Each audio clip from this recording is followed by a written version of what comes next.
ही टोपी ड्रामो आहे। असां कंहिं बि फ़र्द कंहिं बि सरदार जे ख़िलाफ़ु न आहियूं, पर हिन मुल्क जे उन सिस्टम जे ख़िलाफ़ु आहियूं, हिन मुल्क जे अंदरि उन तबक़ाती निज़ाम जे ख़िलाफ़ु आहियूं जंहिंजे अंदरि असां ऐं तव्हांखे रिढ ऐं ॿकरी सम्झे करे असांखे कॾहिं मारियो थो वञे, कॾहिं फुरियो थो वञे, कॾहिं अचनि था खणंदा आहिनि पिया, त असां मज़मत था कयूं पिया। बिस्मिल्लाह रहमान रहीम। मां ज़ुल्फ़कार अली भुट्टो टीम जो हिकु हिसो आहियां ऐं ज़ुल्फ़कार साहिब जे हुकुम तहत मां हिते आयो आहियां। ॿ टिनि ॾींहं पहिरियां जेको हिते इन वारहि जे उन तारीख़ी शहर में जंहिं वारहि जी जिदोजहद मार्शल लॉ जे ख़िलाफ़ु MRD जी तारीख़ में हर अवल दस्ते जो किरदारु अदा कयो ऐं मां त हमेशह वारहि जे माण्हुनि खे हिकिड़ो ॿियो वियतनाम छॾींदो आहियां जो हिननि हमेशह माण्हुनि ज़ुल्म जे ख़िलाफ़ु हेॾे सरदारी निज़ाम में उन्हनि ख़िलाफ़ु जिदोजहद कई आहे। जेको 3 ॾींहं पहिरियों वाक़ियो आयो आहे त उन्हीअ में असांजी पार्टी जेका आहे टीम ज़ुल्फ़कार अली भुट्टो उहा उन ॾींहं खां वठी करे हितां जे माण्हुनि सां आवाम सां मुसलसिल गॾु हुई ऐं अॼु असां आया आहियूं। त हीउ जेको मामिलो आहे इहो सिर्फ़ु वारहि में न पर वारहि में हिकु इंतिहा थी वई आहे जंहिंमें हुकूमती जेके इंतिज़ामिया सॼी बेवसी, पर इहा सूरत हाल पूरे मुल्क ख़ासि करे सिंध जी आहे। सिंध जे अंदरि जेका सूरत हाल आहे माण्हुनि जी इज़त, माण्हुनि जो रोज़गार, माण्हुनि जी का बि शइ महफ़ूज़ कोन्हे।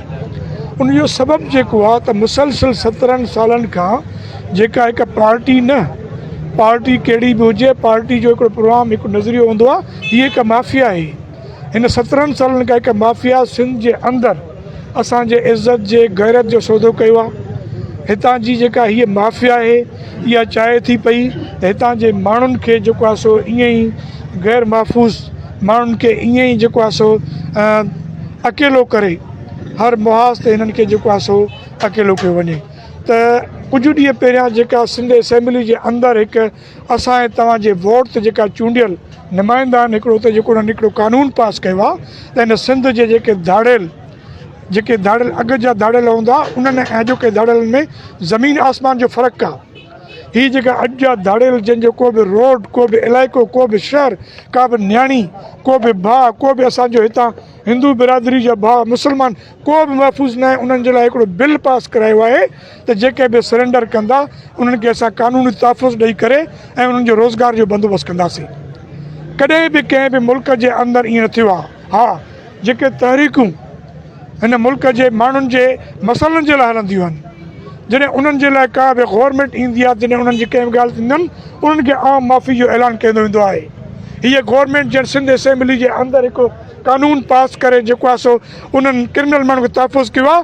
उनखे मां यादि ॾियणु थो चाहियां 93 इलेक्शन जे अंदरि क़ाइद अवाम ज़ुल्फ़कार अली भुट्टो जो उहो मोबी गैरतमंद पुटु मीर मुर्सा भुट्टो उन पहिरें चूंडियल वज़ीर आज़म जे गैर आइनी हुकूमत खे हटाइण जे ख़िलाफ़ु जॾहिं उन वक़्त जे उन मार्शल लॉ ऐं आमरियत जे ख़िलाफ़ु जिदोजहद कई त उन ते हज़ारे केस कया विया। ऐं जॾहिं हू हिन मुल्क में लाड़काणे मां इलेक्शन में चूंडिजी करे जॾहिं पाकिस्तान आयो उन वज़ीर आज़म जे उन गैरतमंद पुट खे इन जे हुकूमत जे अंदरि जेको आहे सो गिरफ़्तार करे जेल में बंदि कयो वियो ऐं जंहिं जज उनजो ज़मानत कयो उन जज खे उन्हनि बरतरफ़ कयो। ऐं अॼु उहा ई गवर्नमेंट हिन मुल्क जे अंदरि उन असेंबली मां कानून उहा सिंध असेंबली तारीख़ी सिंध असेंबली जे पाकिस्तान जी करारदाद पास कई, जंहिं पाकिस्तान जे हिमायत में ठाणा पास कयो, उन्हनि जे अंदरि वेही करे इहे शयूं कयो था। उन मां साबित थो थिए पियो त हिन मुल्क जे अंदरि इलेक्शन क़रीब आहे ऐं उन इलेक्शन खे खटण जे लाइ इन्हनि ॾोहरनि माण्हुनि खे कानूनी तहफ़ुज़ ॾेई करे वरी असां ऐं तव्हांखे धमकाए करे वोट वरितंदो।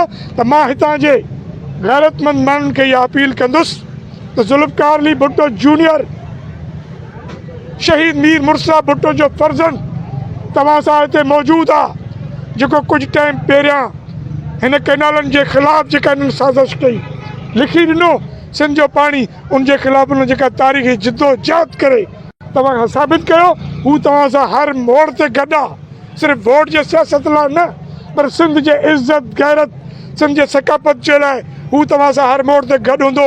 ऐं इंशाअल्लाह जेकॾहिं तव्हांखे 5 ॾींहंनि जे अंदरि, मां नथो सम्झां त को तव्हांखे इंसाफ़ मिले। हिकिड़ो सिंधी में पहाको आहे त फलाणो माण्हू करे वरी फ़ैसिलो बि जान ख़ान करे त हीअ तव्हांखे इंसाफ़ न ॾींदा।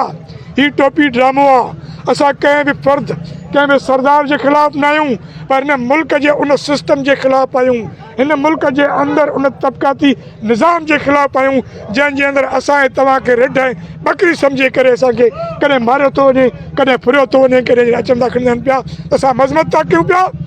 ऐं मां हितां जे माण्हुनि खे इहा अपील कंदुसि त पंहिंजे वोट जो फ़ैसिलो सोचे सम्झी कयो। कंहिं बि वारे जे माण्हुनि तव्हां मां ई ही चाचो मोहम्मद सलाह MID जे दौर खां वठी करे तव्हां सां जिदोजहद में गॾु आहे। नियाज़ हैदरी, रस महरम, असगर मीरासी, अब्दुल वहाब छुटो, जेके बि असांजी पार्टी जी टीम आहे तव्हां सां हर मोड़ ते गॾु आहे। वोट तव्हां पंहिंजो सोची सम्झिजो, हिननि मां का बि चङाई जी उमेदु न रखो ऐं इंशाअल्लाह ही हिननि जो आख़िरी वक़्तु आहे।